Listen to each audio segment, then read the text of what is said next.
الفروق الجوہریت، الفروق یعنی فرق، جوہریہ اساسیہ ضروری بنیادی، بین الملک التام والملک الناقص، ملک تام اور ملک ناقص کے درمیان ضروری اور بنیادی فرق اختلاف کیا ہے، یہ ہم پڑھیں گے۔ ذهب الشافعیۃ وحنابلۃ، شافعیہ اور حنابلہ، فی صحیح من المذہب والقرخی، جو امام کرخی ہے اور شوافع اور حنابلہ جو ہے اس کے ہاں مذہب میں صحیح قول یہ ہے، الی ان الاعارۃ، کہ بے شک جو عریت ہے، اعارہ ہے، تملیک الانتفاعی، یہ صرف تملیک الانتفاع ہے، یعنی جو چیز عریت پہ دیا ہے وہ شخص صرف خود ہی فائدہ اٹھائے گا بنفس، یعنی اپنے ذات کے لیے استعمال کرے گا، اسے کہتے ہیں منفعت الشخصی، یعنی منفعہ شخصی ہے، اس چیز کو، عریت والی چیز کو کیا خود استعمال کرے گا، مزید کسی اور کو نہیں دے گا۔ تو جو مالک بنانا ہے انتفاع میں وہ کیا ہے، عریت ایک مثال ہے کہ عریت اس طرح ہے کہ تملیک الانتفاع ہے، خود چیز استعمال کرو گے، دوسروں کو نہیں دو گے، اور یہ صحیح اور مقبول قول ہے، کیونکہ اگر عریت کی چیز کسی اور کو دیا جائے تو ہو سکتا ہے کہ وہ جو مالک ہے، ان کا مالک ہے، وہ واپس لے لے یا مانگے، تو آپ نے تو کسی اور کو دیا ہے، تو اس سے مشکلات بڑھ سکتے ہیں۔ وَتُوجَدُ فُرُوقُ الجَّوْہَرِیَّۃُ، اور پایا جاتا ہے بنیادی فرق، بین الملک التام والملک الناقص، تلخیصها فیما یأتی، جو سمری ہے، جو تلخیص ہے، جو خلاصہ ہے وہ آ رہا ہے، یعنی ملک التام اور ملک الناقص کا جو فرق ہے اس کا خلاصہ یہ ہے، اولاً اِنَّ لِصَاحِبِ الْمِلْكِ التَّامِ الْحَقَّ، جو صاحب ملک تام ہے اس کا الحق ہے، فی جمیع التصرفات، فی انشاء جمیع التصرفات المشروعۃ، کہ وہ کر سکتا ہے، انشاء اس کی من پسندی ہے، اس کا اختیار ہے تمام قسم کے معاملات، مشروع یعنی شرعی معاملات، من عقود الناقلۃ للملک التام او الناقص، وہ اس طرح کے عقود، کنٹریکٹ، ناقلہ کنٹریکٹ یعنی زبانی کنٹریکٹ جو ہے، جو پراپرٹی کو ٹرانسفر کرنا ہے، چاہے ملک التام والے معاملات ہو یا ملک الناقص والے معاملات ہو، فَهُوَ حَرُّ التصرف، اس کے لیے آزادی ہے تصرف کی، یعنی معاملات کرنے کی، فی حدود عدم مخالفت الشرع، اس حدود میں جہاں پر شرع کی مخالفت نہیں ہو، یعنی جہاں پر شرع نے منع کیا ہے وہ تصرف نہیں کر سکتا ہے، اس کے علاوہ اس کے پاس مکمل اختیارات ہے، وہ مکمل تصرفات کر سکتا ہے۔ مثال کے طور پر مسلمان جو ہے وہ خنزیر کا کاروبار نہیں کر سکتا ہے، اور شراب وغیرہ کا بھی، تو اس طرح تصرفات وہ نہیں کر سکتا ہے۔ اما صاحب الملک الناقص، جو ملک الناقص کی جو ملکیت ہے یا جو صاحب ہے، جو مالک ہے، فلیس لہ الحق، اس کے لیے حق نہیں ہے، فی کل التصرفات، کہ وہ مکمل معاملات کرے، تصرفات کرے، وانما هو مقید فی حدود الانتفاع بالمنفعۃ فقط، اور اس کو مقید کر دیا گیا ہے حدود میں، انتفاع فائدہ لینے میں، بالمنفع، منفع فقط سے، اور منفع اور انتفاع ہم تفصیل کے ساتھ پڑھ چکے ہیں کہ منفع اور انتفاع میں فرق کیا ہے، لأنہ لا یملک الرقبہ والمنفع معا، کہ وہ رقبہ کے ساتھ منفع کا مالک نہیں ہے یا منفع کے ساتھ رقبہ کا مالک نہیں ہے، وہ ایک چیز کا مالک ہے، لہٰذا وہ تمام طرح کے تصرفات نہیں کر سکتا ہے، صرف وہی مقید اور حدود میں تصرفات کر سکتا ہے۔ مثال کے طور پر وہ منفع کا مالک ہے تو وہ اپنا منفع بیچ سکتا ہے، وغیرہ وغیرہ۔ ثانیاً تعبید الملک تام، آباد یعنی ابداً، آباد یعنی ہمیشہ کے لیے ہے، ملک التام ہے، وہ وقت اس کی انتہا نہیں ہے۔ والمقصود به ان ملک التام دائم ومستمر، یعنی ملک التام جو ہے وہ دائم ہمیشہ کے لیے ہے، قائم ہے اور مستمر جاری ہے، لا ينتہی الا بسبب مشروع قاطع، اور یہ ختم نہیں ہو سکتا ہے، اس کا انتہا ملکیت کا نہیں ہو سکتا ہے یہاں تک کہ سبب مشروع شرعی سبب نہ آ جائے، قاطعی جو ختم کرنے والا ہو، کاٹنے والا ہو۔ مثال کے طور پر بندہ مجنون ہو گیا تو وہ اب ملکیت نہیں رکھ سکتا ہے، یعنی وہ مالک نہیں بن سکتا ہے، یا وہ پاگل ہو گیا، یا جس طرح بچہ ہوتا ہے اس کا ولی اس کا گارڈین ہوتا ہے، محافظ ہوتا ہے، اس کے ساتھ وہ ملکیت عارضی ہوتی ہے جب تک وہ بالغ نہیں ہو جاتا ہے۔ وَكَذَلِكَ لَا يَجُوزُ تَقْییتُهُ، یعنی اس میں وقت جو ہے تقییتُهُ یعنی یہ کہ اس میں وقت بھی مقید نہیں ہے، جائز نہیں ہے کہ اس وقت تک وہ مالک ہے، اس وقت کے بعد اس کی ملکیت ختم ہو جائے گی، یعنی تقیید جو ہے وقت جو ہے وہ نہیں ہے۔ وَلِذَلِكَ لَا يَجُوزُ تَعْقِيدُ الْعُقُودِ النَّاقِلَةِ لِمِلْكِ التَّامِ كَالْبَيْعِ وَنَحْوِهِ، جو ملک التام میں وقت کی جو عقد ہے، یعنی کنٹریکٹ کیا اپنے وقت تک کہ میں نے یہ ملکیت تام آپ کو دی ہے اس وقت تک، تو یہ مناسب نہیں ہے، جائز نہیں ہے۔ قلبی جس طرح فروخت کرنے کے وقت تو وہ ملکیت آپ کو میں نے مالک بنا دیا اس وقت تک، تو یہ وقت مقید کرانا ملک تام میں صحیح نہیں ہے، جائز نہیں ہے۔ اس کے بعد ہے فلا يجوز ان يقال بعت لك هذه الدار بألف دینار لمدت سنہ، یعنی یہ جائز نہیں ہے کہ میں کہہ دوں کہ میں نے یہ چیز بیچ دی آپ کو، یہاں پر کیا ہے الدار ہے، گھر ہے، 1000 دینار کے عوض میں نے آپ کو 1 سال کے لیے یہ بیچ دیا، یہ جائز نہیں ہے۔ ہاں جو ٹائٹل ہے، جو عنوان، وہ چینج کر سکتے ہیں، اذا قصد بها الاجارہ، یہاں تک کہ وہ قصد نہ کرے اجارے کا، جب اجارے کا قصد کرے گا تو تب وہ ہوگا 1 سال مدت کے لیے، کیونکہ اجرت پہ دے دیا۔ اور اگر آپ نے کہہ دیا کہ میں نے بیچ دیا اور 1000 دینار لے لیے اور 1 سال کا ذکر بھی کیا، یہ 1 سال کے ذکر کی کوئی حیثیت نہیں ہے، اور بس 1000 روپے پہ 1000 دینار پہ آپ نے بیچ دیا، بس وہ مالک مکمل ہو گیا، بعد میں آپ نہیں کہہ سکتے کہ نہیں 1 سال میں نے کہا تھا، نہیں، آپ نے ٹائٹل چینج کرنا ہوگا، جو عنوان ہے، جو سبجیکٹ ہے، اس کو چینج کرنا ہوگا۔ الاجارہ موضوع، جو مضمون ہے، جو موضوع ہے، جس پر بات شروع ہوئی ہے، وہ چینج کرنی ہوگی پہلے، یعنی آپ نے پھر اجارہ کا کہنا ہوگا۔ فَيَحْمِلُ عَلَيْهَا مِن باب، تو یعنی اگر اجارہ کے باب سے لیا جائے اور اجارہ کا کہہ دیا جائے، ارادہ کیا جائے، تب تو مناسب ہے۔ بصورت دیگر اگر آپ نے بیچ دیا اور اجارہ کا نہیں کہا تو وہ مکمل مالک ہے، ہمیشہ کے لیے ہے۔ ان العبرۃ فی العقود بالمقاصد والمعانی، جو عبارت ہے یعنی جو بات چیت ہے فی العقود میں، بالمقاصد اس کا مقصد یہ ہے، مقاصد جو مقصد ہے، جو عنوان ہے وہی والمعانی اور جو مراد ہے، لا بالالفاظ والمبانی، الفاظ اور مبانی کا نہیں ہے کہ آپ نے تو بیچ دیا تھا اور آپ نے 1 سال کا ذکر کیا تھا، بعد میں آپ دعویٰ کریں کہ نہیں 1 سال کے بعد مجھے واپس کرے۔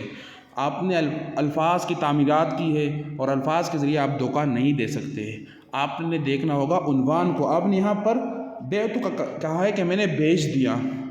اجرت والا نہیں کہا ہے۔ اس طرح جب عنوان ٹائٹل جو ہوگا اس کے احکام شرعی اس پر لاگو ہوں گے۔ اس کے بعد وَأَمَّا مِلْكُ النَّاقِصِ فَالْعُقُودُ الْوَارِدَةُ عَلَى الْمَنَافِعِ فِيهَا لَا بُدَّ مِنْ تَقْییدِهَا مِثْلُ الْإِجَارَةِ، کیونکہ جو ملک الناقص ہے اس میں عقود وارد یعنی مخصوص کر دیے گئے ہیں، جس طرح منفعہ ہے، اس میں ضروری ہے کہ وقت ہو، کیونکہ وہ ایک مثال جو اس کا ہے اجارہ ہے، اور اجارہ میں وقت ضروری ہے، والاعارہ اور اعارہ میں بھی وقت ضروری ہے۔ فَهِيَ تَقْبِيلُ التَّقْیِیدِ بِالزَّمَانِ وَالْمَكَانِ وَنَحْوِ الْانْتِفَاعِ، اور اس میں مقبول ہے تقیید یعنی مقید کر دینا، حدود لگا دینا، باؤنڈریز لگا دینا، زمان یعنی وقت کا، مکان کا اور نوع التفاع کا، کہ آپ نے کس طرح انتفاع لینا ہے۔ جو عاریت پہ چیز میں دے رہا ہوں اور میں نے کچھ کہا نہیں تو یہ عاریت کا چیز صرف آپ کے لیے شخصی ہے، اگر میں نے یہ بھی کہہ دیا کہ نہیں آپ کا دوسرا دوست بھی استعمال کر سکتا ہے تو پھر عاریت والا چیز دوسرے دوست کو بھی دے سکتے ہو۔ اور اجارہ میں تو یہی ہے کہ اگر قیود اور شرائط نہیں لگا دیے تو آپ دوسرے کو بھی دے سکتے ہو، لیکن اگر قیود شرائط لگا دیے تو یہ کیا ہوگا، انتفاع الشخصی ہوگا، اور اس میں وقت تک ہوگا کہ 1 سال آپ رہ سکتے ہیں اس مکان میں، اور 1 سال کے بعد آپ نے واپس کرنا ہوگا، اور اتنا قیمت ہے، تو اس میں تقیید جو ہے وقت لگایا جا سکتا ہے اور مقید کیا جا سکتا ہے ملک الناقص۔ اس کے بعد ہے اقسام الملک باعتبار المستفید منہ، ملکیت کی تقسیم اس اعتبار سے کہ اس سے فائدہ جو لیا جا رہا ہے مستفید ہونا ہے۔ ینقسم الملک باعتبار المستفید منہ الی ملک خاص، ایک ملکیت ہے ملک خاص، الی ملک خاص بھی بول سکتے ہو، و الی ملک عام، اور ایک ہے ملکیت عام۔ فالملک خاص جو ہے هو الذی له مالک معین، وہ ملکیت ہے جس کا مالک کیا ہے معین ہے، سواء اکان فردا ام جماعہ، چاہے وہ ایک بندہ ہو یا جماعت ہو برابر ہے، وہ اس کے خاص مالک ہے۔ یعنی مثال کے طور پر کوئی شیئرر ہے، کوئی اونر ہے، یعنی کاتا شریک ہے، تو وہ کیا ہو گئے ایک پراپرٹی کے مالک ہو گئے، چاہے ایک فرد ہو گیا، تو یہ خاص ہے۔ وَأَمَّا مِلْكٌ عام جو ہے فَهُوَ الْمِلْكُ الَّذِي لَا يَخْتَصُّ بِهِ مَالِكٌ مُعَيِّنٌ، کہ اس میں جو مالک ہوتا ہے وہ معین نہیں ہوتا ہے، مقرر نہیں ہوتا ہے۔ وَإِنَّمَا يَشْتَرِكُ فِيهِ النَّاسُ لَا عَلَيْهِ التَّعْيِينُ، کہ وہ لوگوں کے درمیان مشترک ہوتا ہے اور اس میں کسی کو معین یعنی مختص نہیں کیا گیا ہوتا ہے۔ كَمِلْكِ الْمَاءِ وَكَالْلَاءِ وَالنَّارِ، جس طرح پانی کی ملکیت ہے اور گیس اور نار جو ہے وہ آگ، تو یہ چیزیں جو ہے اس میں سب مشترک ہوں گے۔ لقول رسول صلی اللہ علیہ وآلہ وسلم المسلمون شرکاء فی الثلاث، کہ مسلمان جو ہے وہ تین چیزوں میں شریک ہے، یعنی ملکیت العام ہے، فی الکلاء والماء والنار، تو گیس اور پانی اور آگ میں، ان چیزوں میں مسلمان کیا ہے مشترک ہے۔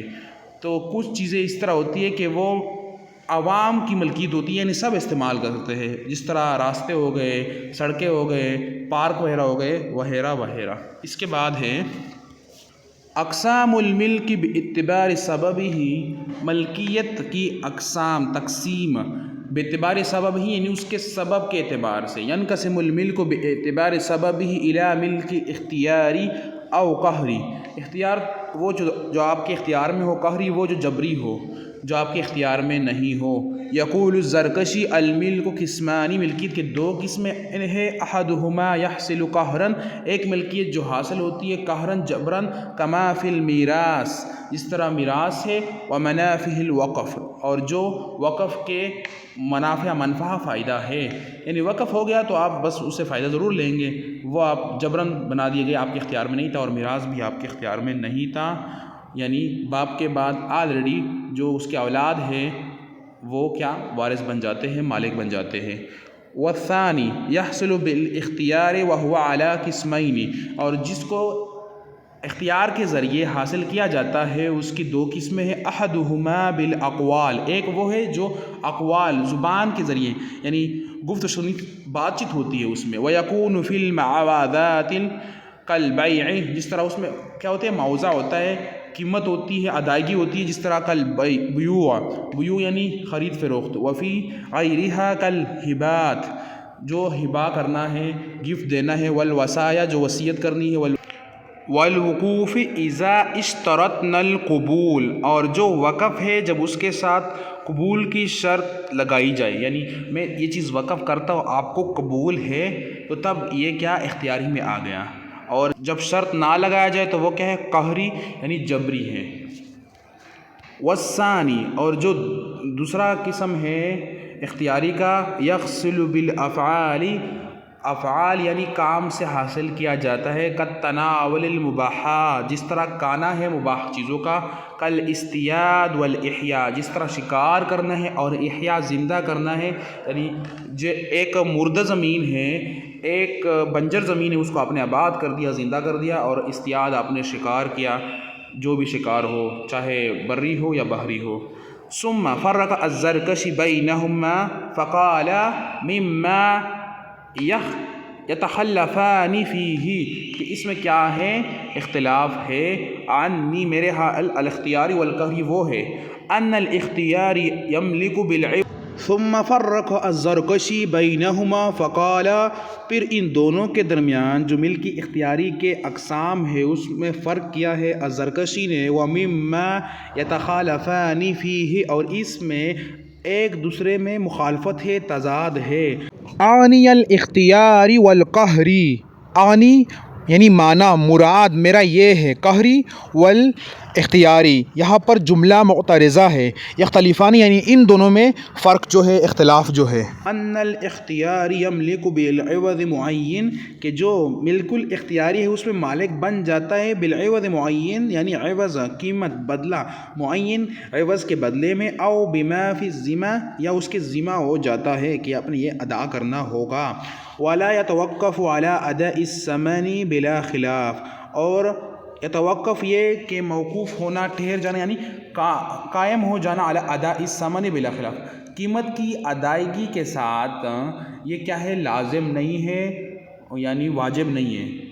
ایک بات یہ ہے کہ آپ نے قیمت ادا نہیں کیا ہے لیکن آپ نے وہ بیع کی ہے، عقد کیا ہے، تو آپ ملک الاختیاری میں مطلب مالک بن گئے۔ لیکن دوسرا یہ بات بھی لیا جا سکتا ہے کہ اگر آپ نے قیمت بھی ادا کیا ہے پھر بھی آپ مالک نہیں بن سکتے، کیونکہ اگر کسی نے شفا کا دعویٰ کیا پھر کیا ہوگا، کیونکہ نیچے ذکر ہو رہا ہے۔ لیکن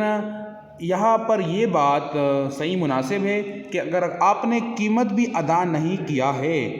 آپ پھر بھی مالک ہے، کیونکہ قیمت کی ادائیگی کے ساتھ کیا ہے، لازم نہیں ہے، شرط نہیں ہے، اور اس میں کوئی اختلاف نہیں ہے، یہ بات یہ مناسب ہے۔ وَأَمَّا الْقَهْرِ كَالْأَخْذِ بِالشَّفَعَةِ، جو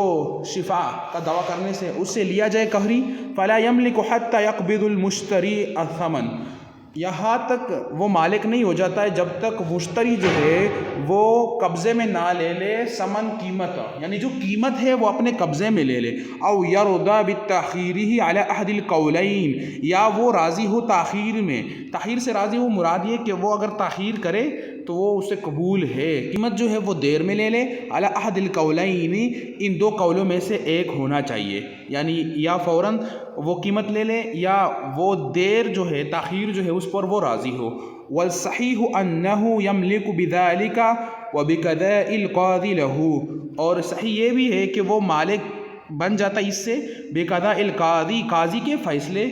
سے، لہو اس میں، یعنی یہاں پر شفاء کا دعویٰ کیا ہے، اب وہ تنازع ہو سکتا ہے یعنی دعویٰ ہو سکتا ہے، وغیرہ وغیرہ معاملات ہو سکتے، تو قاضی کے فیصلے کے ساتھ اس کو صحیح قرار دیا جائے گا۔ اور اوپر جو ہم نے پڑھا کہ ملک الاختیاری وہ ہے جس میں قیمت لیا جاتا ہے یا اس کے ذمے وہ قیمت ہوتا ہے کہ آپ نے ادا کرنا ہوگا، اور قیمت کے ادا کرنے سے وہ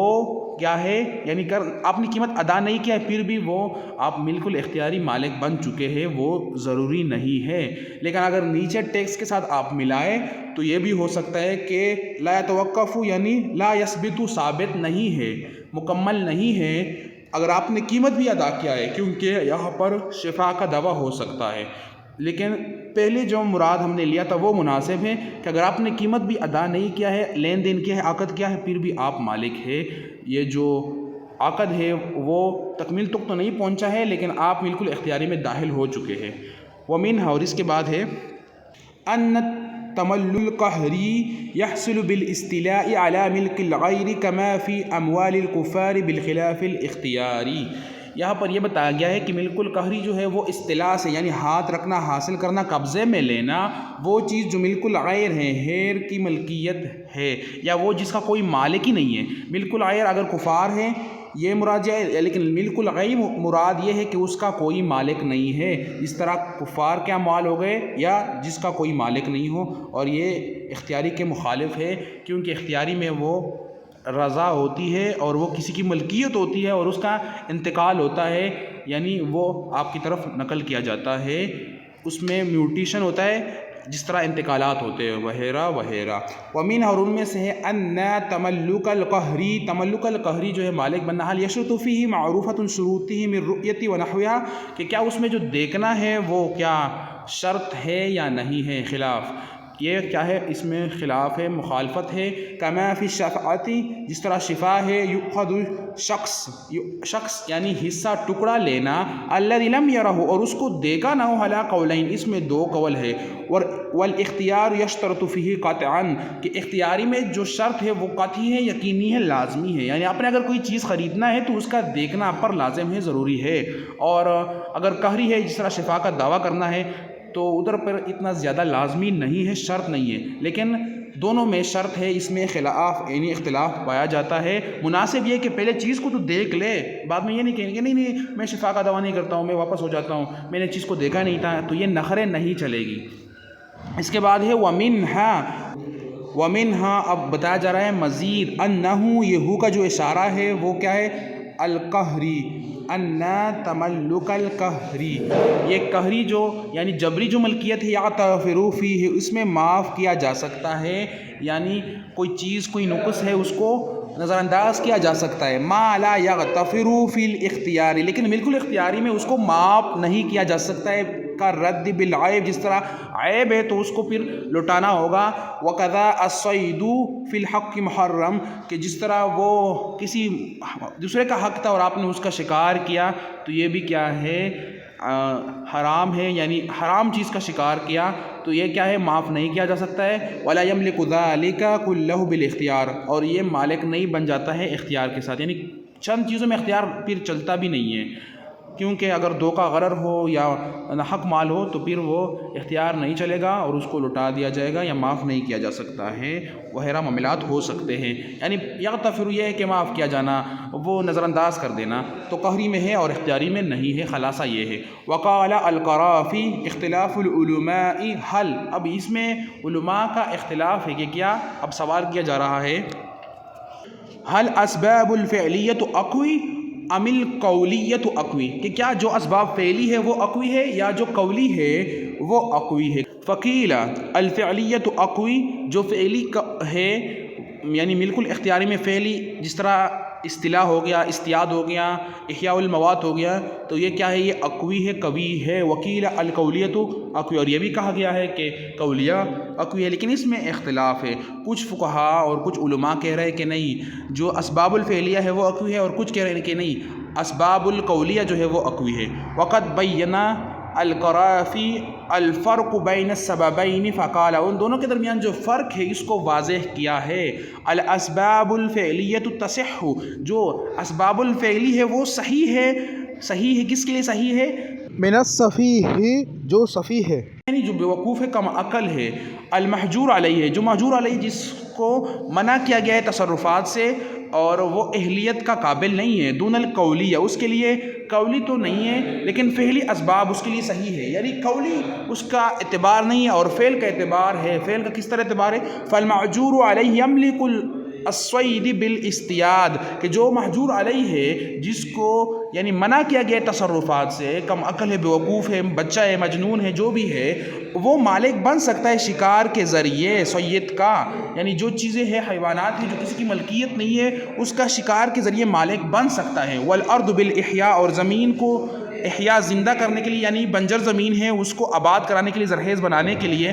انہوں نے محنت کیا ہے، فعل کیا ہے، تو یہ اسباب جو ہے فعلیہ اس کے لیے صحیح ہے اور وہ مالک بن سکتا ہے. فی الحی، فی حین جو وقت ہے، لا یملک انشاء العقود البیع والہبہ ونحوها، اور وہ مالک نہیں ہے، یعنی اس کی انشاء نہیں چلے گی عقود البیع میں اور ہبہ میں، اور ہبہ نہیں کر سکتا ہے اور بیع نہیں کر سکتا ہے. لہٰذا اسباب الفعلیہ اقوی ہو گئے. انہوں نے صرف فرق بیان کیا ہے دو سببین کے درمیان. وذالک لان الاسباب الفعلیہ تعود بالمنفعہ علیہ، کیونکہ جو اسباب الفعلیہ ہے وہ تو لوٹ رہے ہیں اپنی طرف، فائدے کی طرف. وَأَمَّا الْأَسْبَابُ الْقَوْلِيَّةُ فَإِنَّهَا مَوْضِعُ الْمَمَاكِسَةِ، مماکسہ مطلب یہ ہے کہ اس میں وہ نقص ہو سکتا ہے، نقصان ہو سکتا ہے. والمعابن، اور غبن دھوکہ ہو سکتا ہے، کیونکہ قولی میں اس طرح دھوکے غرر وغیرہ ہو سکتے. فقط تعود علیہ بالضرر، اور اس میں وہ ضرر کی طرف جایا جا سکتا ہے، نقصان ہو سکتا ہے. لیکن فعلی میں کیا ہے، وہ منفعہ ہی ہے، کیونکہ اس میں کوئی نقصان نہیں. شکار کیا تو بس منفعہ ہو گیا، اگر شکار نہیں کیا، کچھ حاصل نہیں کیا تو کوئی نقصان نہیں ہوا. لیکن قولی میں یہ ہو گیا کہ ضرر ہو سکتا ہے، کیونکہ ہبن، فراڈ وغیرہ اس میں ہے. کما ان فیہا طرفا آخر ینازعہ، و یجاذبہ الی العبنی، تو یہ ایک طرف جو ہے وہ جھگڑے کی طرف اور عبن کی طرف جایا جا سکتا ہے۔ وہو ضعیف العقل فلا یستطیع تحقق المصلحہ، اور جو ضعیف العقل ہے اس میں استطاعت نہیں ہے کہ وہ مصلحہ کی تعین کرے، حق کو ڈھونڈ لیں، مصلحوں کی تحقیق کرے، یعنی ضعیف العقل کا اختیار جو ہے وہ اسباب القولی میں نہیں چل سکتا ہے، اس میں صحیح نہیں ہے۔ لہٰذا جو اسباب الفعلی ہے وہ کیا ہے، وہ عقوی ہے اور اس میں صرف منفع ہے، نفع ہی ہے، اور قولی میں نقصان ہو سکتا ہے۔